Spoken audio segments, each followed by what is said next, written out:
Okay. I'm so glad I can clap again.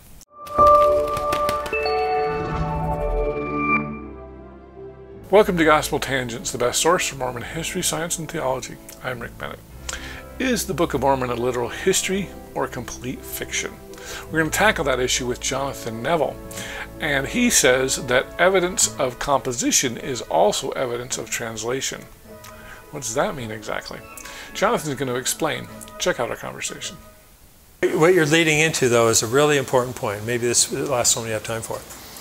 And that is, any evidence of Joseph as having composed the Book of Mormon is also evidence that he translated it. And this is such a basic point. Any evidence of composition is evidence of translation. The reason I say that is a translator can only use his own lexicon. You know, like this little book here. This is my African illustrated church history book. Mm-hmm. We translate it into French and Spanish. And get it in French and Spanish now. And I did some of the translation because I speak French pretty fluently, right?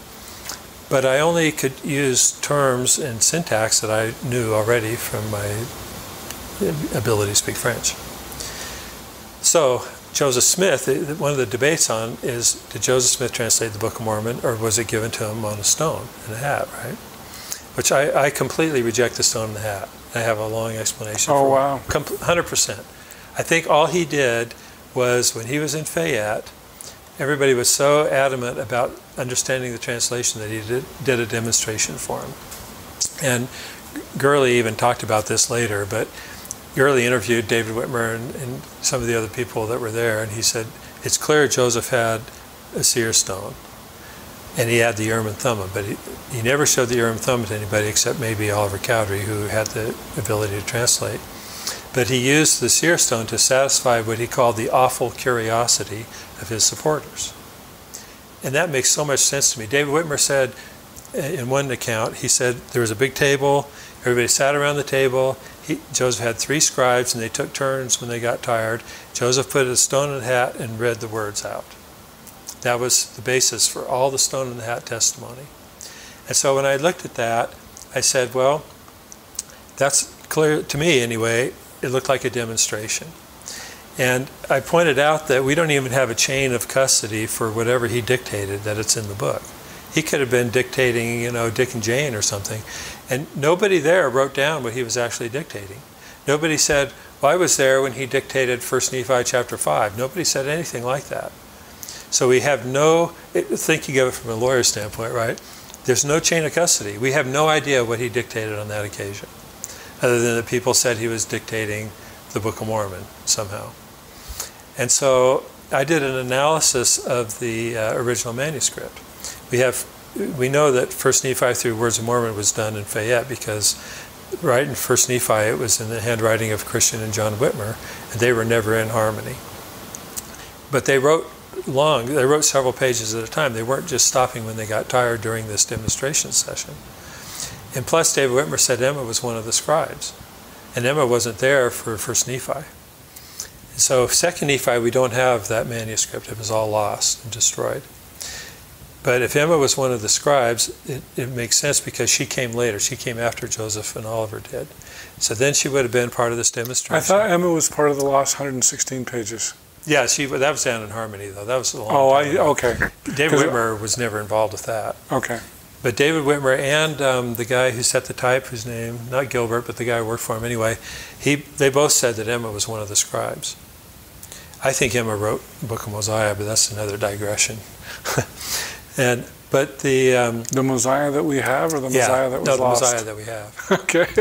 and it's because I think that. That doesn't I'm sound not right the only to one me. who thinks that. Huh. But I don't know anybody who's gone through it as much detail as I have, because I don't know if we want to digress into that. That's in that book I wrote called The Man. We'll have to have another one here. Yeah, talking about the translation would be awesome, because then it gets into the Jonathan Edwards thing. Yeah, and I wanted to talk about that, but all I right, think we're out of time. let's say we have 10 minutes. I'll do it quick. All right. But the point is, so he did this demonstration. And what I think happened is Joseph and Oliver were translating upstairs with the Whitmer brothers. And John Whitmer, by the way, specifically said Joseph translated with the Urim and Thummim. He didn't say he used the seer stone and the plates. Okay. which to me is so obvious I can't believe we're still talking about 180 years later, but the idea that he never used the plates, they were under a cloth the whole time, come on, I mean, it's just ridiculous. But I understand why people think that, and it's because of these late 1800s accounts from David Whitmer and Emma. Here's another example of the sophistry I mentioned earlier, because they'll say, well, Lucy Mack Smith in 1844 and 1845, she was incorporating a false tradition. It was late, it was 20 years after the event. And then they'll take David Whitmer and Emma in the 1880s, which is far more removed, and say, well, they were the ones telling the truth. It's just that inconsistent application of evidentiary standards just drives me nuts, even as a historian, much less as a lawyer. So, but I think they did this demonstration. They're upstairs translating 2nd Nephi, because we have the first page or so of 2nd Nephi, first chapter, I think. And then he got into the Isaiah chapters. And there's a very interesting distinction in the Isaiah chapters if you look at the 1830 Book of Mormon and the King James. And Royal Skousen did an awesome analysis of this. And you can see that the first few chapters have a lot of changes, like added verses and stuff. And then there's 4 or 5 chapters that have just kind of random little changes, like a dropped line or a phrase inverted, stuff like that. And then there's some more substantive changes after that. And it's those little 4 or 5 chapters, I talked about them in my book, that I think Joseph dictated from memory during this demonstration. And the reason is, I did the side-by-side comparison, and I looked at the changes he made. It's like, that's the kind of changes you make when you memorize something, you recite it from memory. And maybe you invert this little paragraph, or you drop this word, or whatever. It was not like a retranslation of an original text by any means. And it's always been kind of a mystery in Book of Mormon analysis why these random weird changes are in these chapters. Whereas the ones in 1st Nephi and the first ones in 2nd Nephi have substantive changes that you can see would be translated. And so my thesis is that Joseph did a demonstration with the stone and the hat, because everybody's familiar with the stone and the hat. He knew he couldn't show him. He'd been told if he showed him the Urim and Thummim or the plates, he'd be destroyed, right?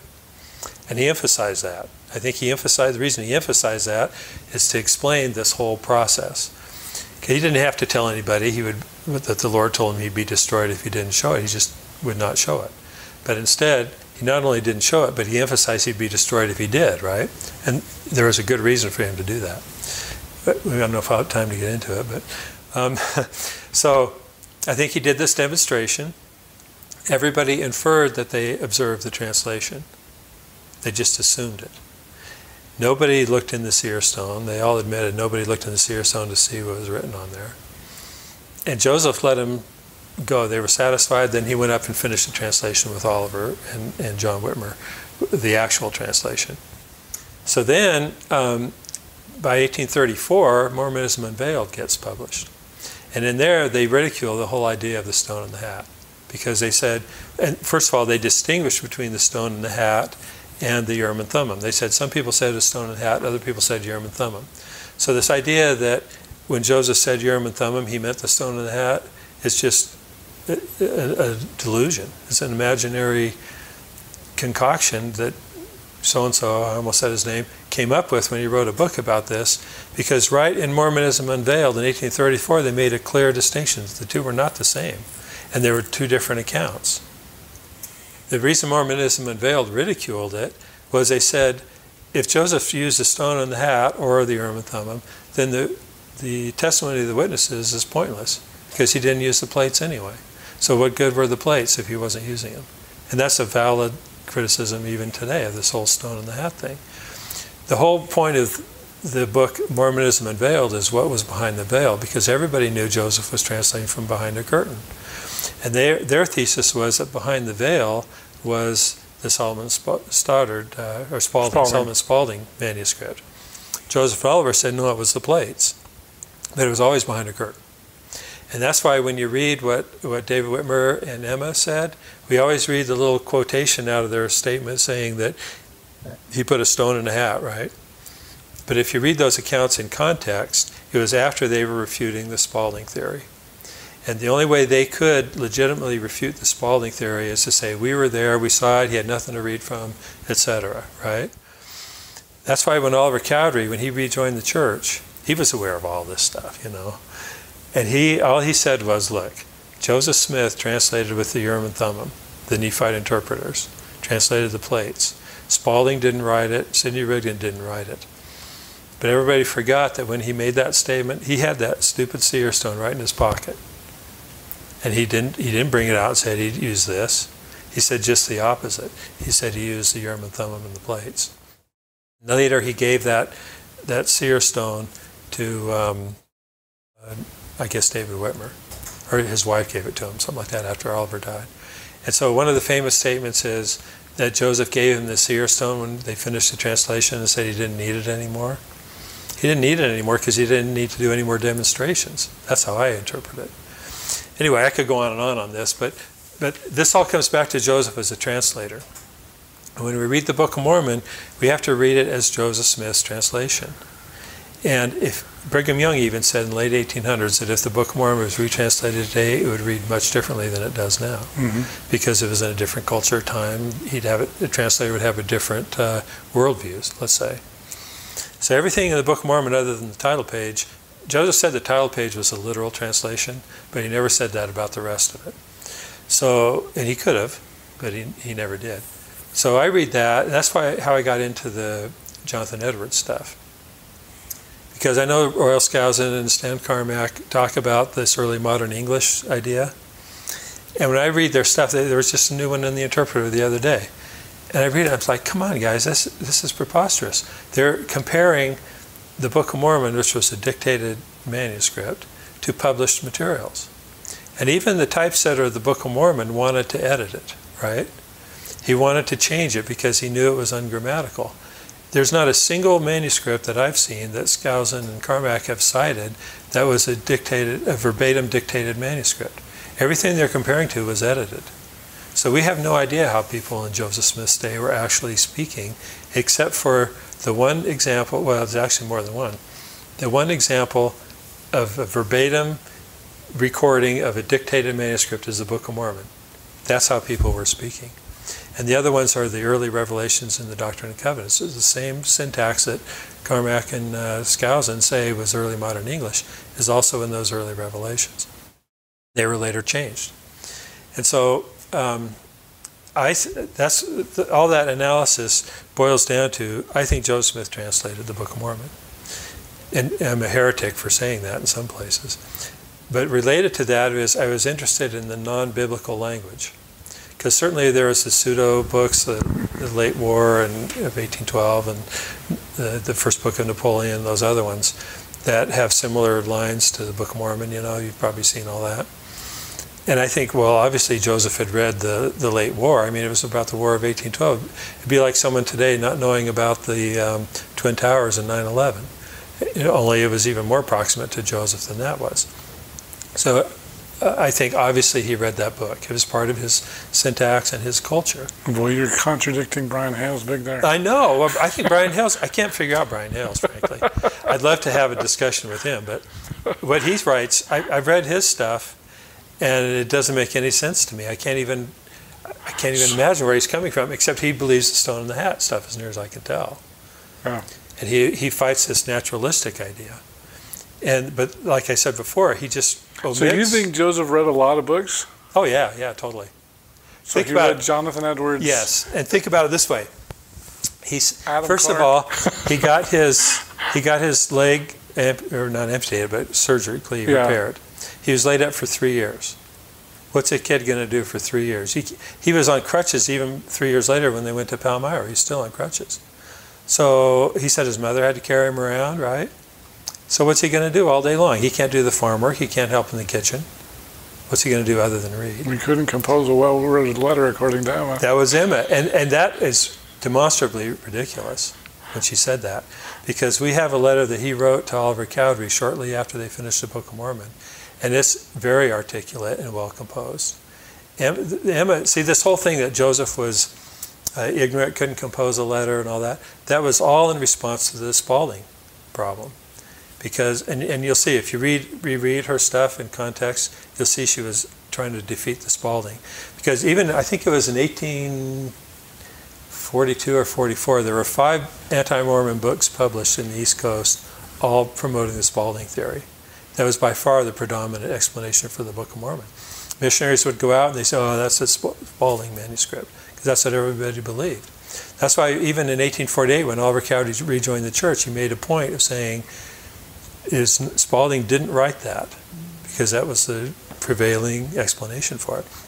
So even in the 1870s and 80s, when Emma and David were saying all this, they were focused on refuting the Spalding theory. Her statement is ridiculous about him not being able to compose a letter. And I have the example of that one. I hope you enjoyed our conversation with Heartland expert Jonathan Neville. In our next conversation, Jonathan makes the claim that Joseph Smith was well acquainted with an early theologian of his day, Jonathan Edwards.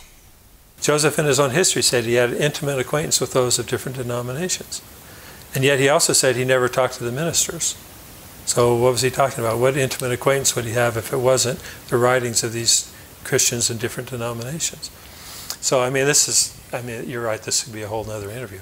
But I think it's tantalizing and it's fascinating because the Edwards stuff fits in with the Book of Mormon geography. See, this almost sounds, instead of a Solomon Spalding, it sounds like the Jonathan Edwards theory. Yeah, in a way it is. Except I think it was just part of his vocabulary. It's how he talked and thought. If you'd like to hear the entire interview uncut, please subscribe to patreon.com/GospelTangents for just $5 a month. Patreon is spelled patreon.com/GospelTangents. If you'd like to watch the entire video, you can subscribe at YouTube, Patreon, or on my website at GospelTangents.com and click the yellow subscribe button for just $8 a month.